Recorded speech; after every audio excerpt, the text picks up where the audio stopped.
ever think that the shelter could be there for someone who was making the average of about $35,000? And definitely no one knows that the shelter could be there for a person who was driving the year's latest car. The time, the date, 2000.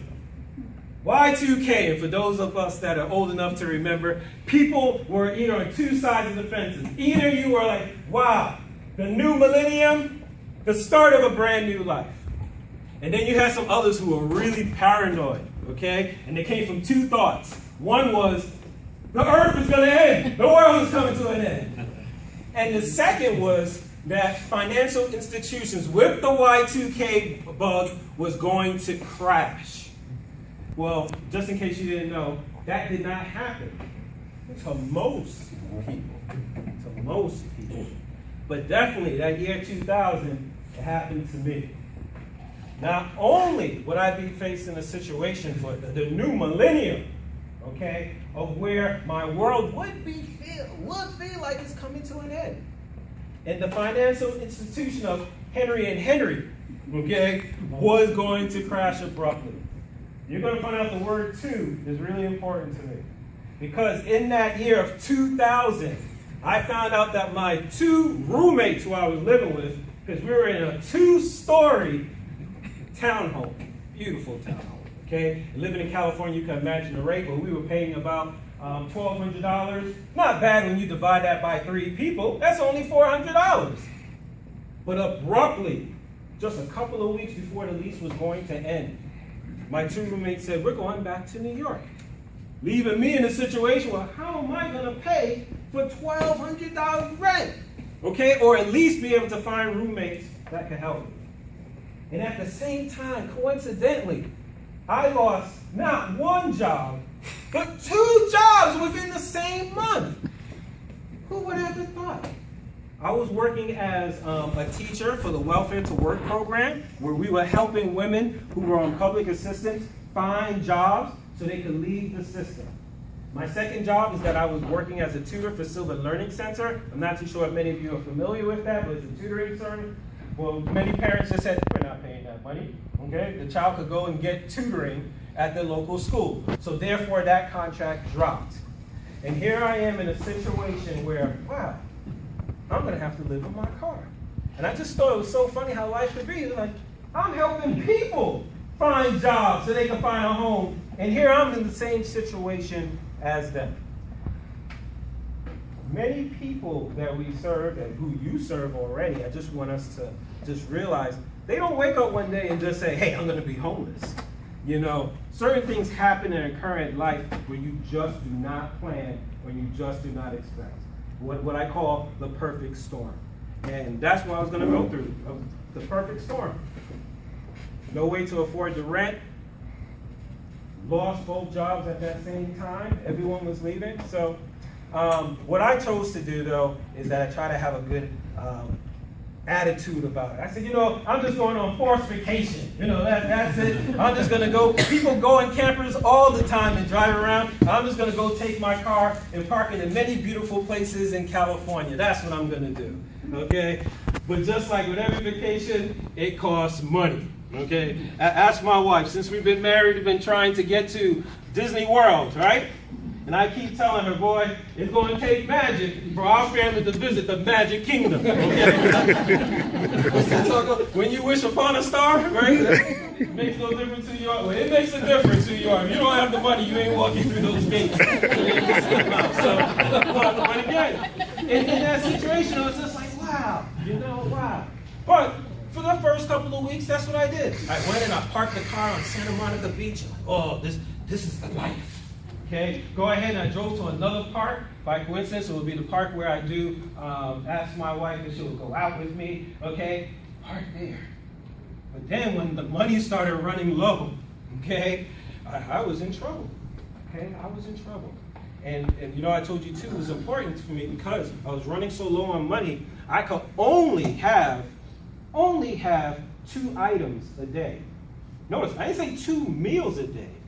2 items a day. Okay, by then I was very fortunate. McDonald's didn't have the dollar special yet, but Burger King did. And I would just try to go as long as I could possibly go within the day before having to spend that dollar. You know, and I even thinking in hindsight, for those that work with me, I was just like, wow, you know, right now I eat lunch at 1 o'clock.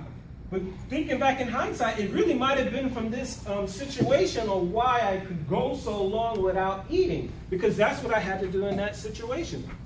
Eat maybe about 1, 2 o'clock, and then use that second dollar probably for something around 10 or 11 o'clock before the drive-thru closed, just so I could be able to make sure to have something to eat. I say that to say also, wouldn't it have been good if I known about a place such as the shelter, where they feed people 365 days of the year, 3 hot meals? Not only 3 hot meals, 3 healthy meals. Okay, you can't imagine how large I got just eating. Although it was 2 items, it was burgers all the time, because that was the most filling. Okay, I couldn't waste $1 on some fries. Okay, I got to make it to the next day. So with that all being said, you know, I was really in a situation where, okay, what am I going to do next? You know, I've heard from people that when you have lemons, you got to turn it into lemonade. Okay.